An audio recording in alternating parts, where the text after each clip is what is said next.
Hello there. Welcome back to Snowflake Learning. Now let's briefly talk about roles in Snowflake. The purpose of this lecture is to give you a high-level overview of how roles work, because you'll encounter them frequently as we move forward. Don't worry if you don't grasp every detail just yet. We'll cover access management, privileges, and role hierarchies more deeply in a dedicated section later on.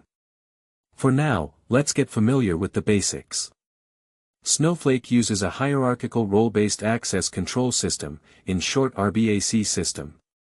One key role you'll often see is org admin, which sits outside the standard role hierarchy, and is responsible for managing actions at the organization level, like creating and managing Snowflake accounts. Inside the hierarchy, roles like account admin, sysadmin, security admin, and user admin serve different purposes. Here's a quick breakdown.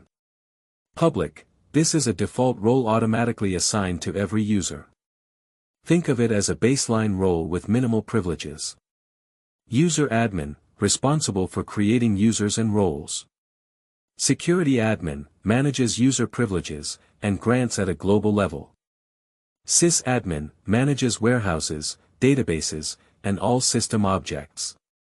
Account admin, the top-level role with full control over the account, including data sharing, and reader accounts.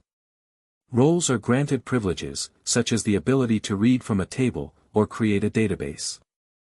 These privileges can be passed up the role hierarchy, which means higher-level roles inherit the permissions of roles beneath them.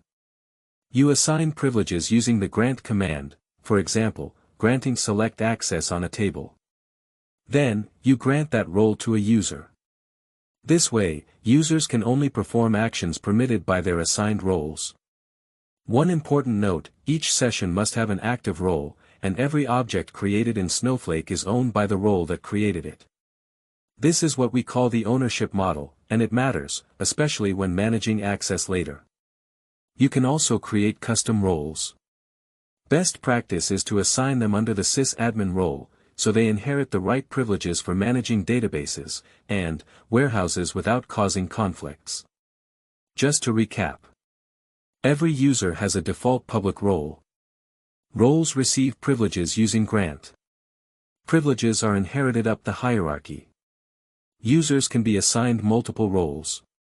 Every session must use one active role. Objects are owned by the role that created them.